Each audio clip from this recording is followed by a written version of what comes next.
Halo,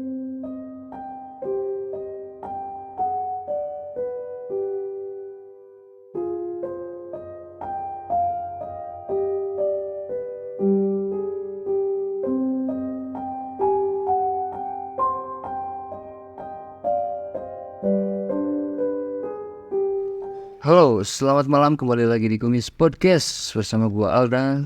Gua Andri. Dan dimana kali ini kita mau ngapain, Indri? Kita akan membahas sedikit tentang kemunculannya hantu-hantu di Indonesia nih. Ya, sejarah hantu di Indonesia yang paling menyeramkan. Iya. Kan di Indonesia ini banyak nih hantu-hantu yang beredar dan dikenal oleh masyarakat ya. Yang lu tahu apa aja coba? Yang gua tahu kuntilanak, pocong, Ya, genderuwo, wewe gombel, sundel bolong, tuh satu lagi apa? Satu lagi dapat piring lu. tuyul, Dan itu yang paling gue takutin. Soalnya dari kecil tuh ngambil duit. takut ngambil duit. Soalnya tapi tuyulnya lebih takut sih kayaknya, soalnya mau apa yang diambil dari gua. Jadi begitulah. Oke, kita ke pembahasan ya. Tuh ada 10 cerita asal-usul hantu di Indonesia yang paling menyeramkan. Nanti kita tektokan aja ya. Oke. Yang pertama, gua tuh di sini mau ngebahas kuntilanak. Tapi sebelumnya gua kasih bridgingan dulu. Siap nih. Hantu-hantu lokal di Indonesia yang konon disebut lebih menyeramkan dibandingkan hantu Hollywood. Bagi penikmat horor, hantu Nusantara terasa lebih menguji nyali karena lingkungan yang dihadirkan terasa akrab. Setidaknya peringkat 2 setelah kengerian hantu Thailand yang setting dan rupa tokohnya 11-12 dengan bangsa kita. Ya mungkin karena se-Asia lah ya. Nah, biar nggak penasaran lagi, berikut ini asal-muasalnya. 1. Kuntilanak. Berdasarkan cerita yang terbentuk di masyarakat dan film horor 80-an. Sosok berambut panjang ini merupakan arwah penasaran dari perempuan yang meninggal saat melahirkan. Anak itu karena melahirkan. Gua baru tahu. Akibat kematian yang mendadak setelah merindukan sang buah hati sekian lama, ia selalu ingin bertemu dengan anaknya. Tuh iya benar ya, kayak bahwa selalu bayi. Oh, karena itulah kuntilanak juga disebut suka menculik bayi. Menculik. Dan itu pun ya katanya ya yang hamil tuh lebih sensitif terhadap kemunculannya kuntilanak ini. Lu pengen lihat nggak? Nggak banyak ya alun-alun. Nih yang kedua ada genderuwo. Nama genderuwo berasal dari bahasa Kawi Gandarwa yang artinya hantu laki-laki. Berbeda dengan legenda Persia, genderuwo di Indonesia berupa sosok hitam besar yang tinggal di rimbunan bambu kuning dekat sungai. Oh, berarti itu di pohon bambu tuh. Iya. Terus genderuwo tuh hitam. Gua padahal bayangin tuh hijau. Oh itu mah lebih ke kolor hijau. Oh, kolor hijau ya. Dan berkeliaran di waktu petang. Petang tuh Iya, sore mau ke malam.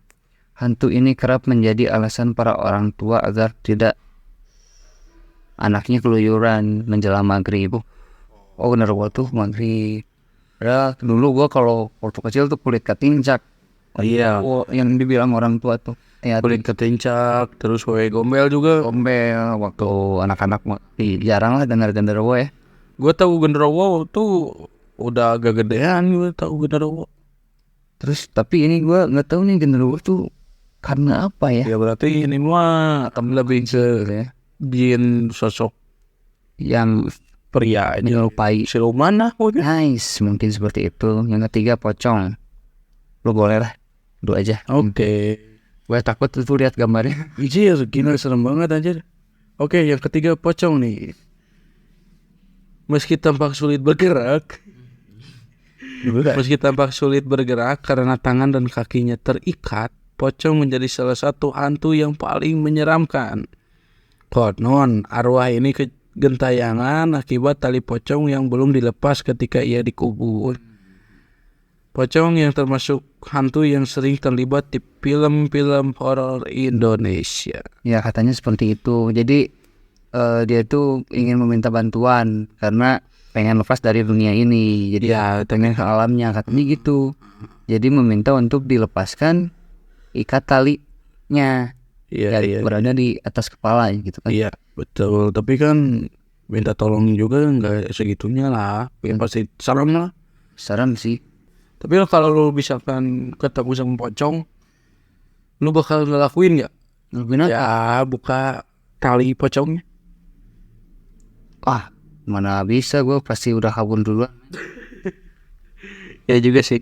Kecuali dia ngasih duit lah, nggak apa-apa. Ujir.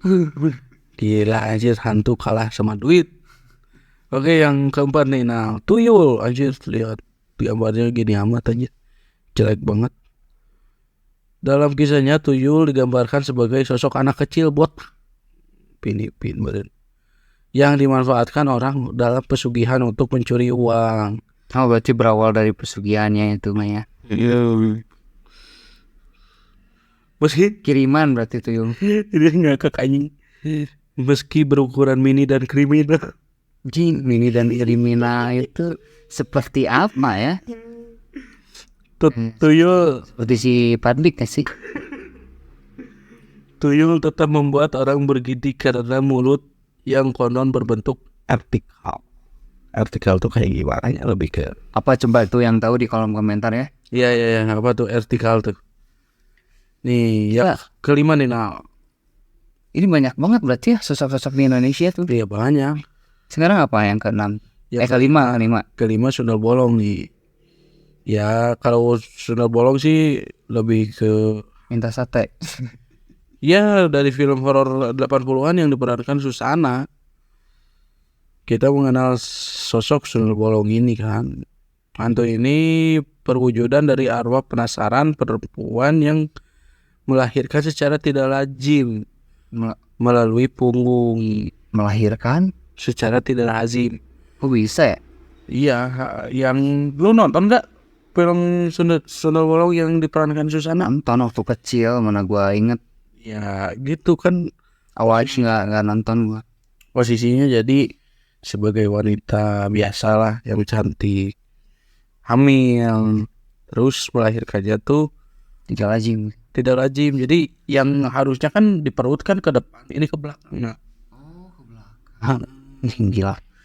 Ngeri juga ya. iya. Tapi di Asia tuh emang paling serem-serem ya kayak di Thailand. Tuh. Tapi Indonesia juga nggak kalah serem dibanding hantu-hantu di Hollywood. Nih nomor 6 nih, Leak. Makhluk gaib ini perwujudan penyihir yang mencari tumbal manusia demi kesaktian. Kisah Leak berkembang di Pulau Dewata, Bali. Leak merupakan sosok jahat yang bisa menjelma sebagai kera, harimau, atau babi liar. Berarti bisa menyerupai banyak lah ya. Leak ini tuh. Tapi gue lihat-lihat tuh nih serem juga. Ada kan patung leaknya dan topeng leaknya. Topengnya itu kayak Ya gua juga serem sih itu. melotot gitu kan. Si matanya. Nih yang ketujuh kuyang. Kuyang. Tampilan makhluk gaib paling menyeramkan sepertinya bisa disematkan pada kuyang. Kuyang hanya berwujud sebagai kepala melayang Ya. yang tersambung dengan organ-organ dalam tanpa tubuh. Konon kuyang mencari tumbal untuk kesaktiannya juga nih dan kehidupan abadi. Yang tuh. Karena itu makhluk ini menghisap darah bayi dan ibu hamil yang mengandung nyawa baru. Jadi ada filmnya, film Kuyang. Katanya tuh jadi orang ini itu sakti dan gak mau meninggal. Jadi pengen abadi lah ya. Pengen abadi. Pengen kekal gitu. Cuman caranya tuh ya harus menghisap darah-darah yang segar baru lah. Ya kayak janin gitu. Makanya kalau misalkan ngedengar ada yang hamil, pasti itu ada kuyang dan menghampiri si ibu yang lagi hamil. Itu kan ada salah satu ceritanya yang apa ya, kuyang mengelilingi rumahnya. Gue itu lihat di kita itu komentar-komentarnya pas waktu videonya kuyang. Komentar-komentarnya seperti itu. Katanya ada orang hamil juga, ibu hamil, katanya diincar kuyang gitu, tapi si kuyangnya untungnya gak berani masuk ke dalam rumah. Gila juga ya. Dan tapi caranya tuh harus kena lah pokoknya si kuyangnya itu, terus dipukulin. Oh, bisa ditangkap. Bisa ditangkap karena emang wujud manusia sebenarnya, cuman tubuhnya nggak ada gitu. Kepalanya gede ya. Iya, kepalanya sama kayak manusia biasa. Kepalanya gede, terus ke organ itu kan tanpa badan, kulit gitu kan. Iya. Nih nomor 8 nih Nang. Sampai berapa ini coba? Banyak ini. Coba Lebih ke 10. Oke, yang ke-8 kita bacakan oleh Alda lagi. Ini yang ke-8 ada jengkol. Jenglot. Jenglot merupakan sosok petapa yang ingin kakak. Oh, sama ini kayak kuyang ini. Iya. Ia mematung hingga menyusut menjadi layaknya boneka mini berjenggot dan rambut yang bisa tumbuh. Oh, walaupun dia kayak patung tapi rambutnya tumbuh. Iya, emang tumbuh. Dan kukunya juga tumbuh kan. Jadi katanya tuh kalau misalkan pengen hidup tuh si jenglot. Jadi kan emang ada apa ya, lebih ke ada yang koleksi gitu. Dan katanya kalau misalkan pengen hidup tuh disuntikan darah manusia. Oh gitu. Katanya gitu. Terus ini tuh, Tapi kalau misalkan udah hidup pasti kemana-mana dan mencari darah sendiri. ya benar, soalnya tuh hidup dengan meminum darah dan biasanya dipelihara oleh dukun. Tuh. Oke. Tuh kayak gitu. Sama lah ya, gak jauh kayak kuyang. Owe Gombel nih yang ke-9. Makhluk asalnya satu ini disebut berasal dari Bukit di Gombel.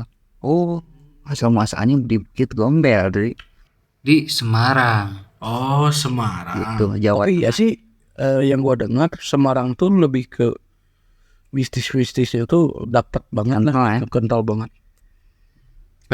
Yang sering menjadi lokasi eksekusi di masa penjajahan Belanda itu tuh di Jawa Tengah.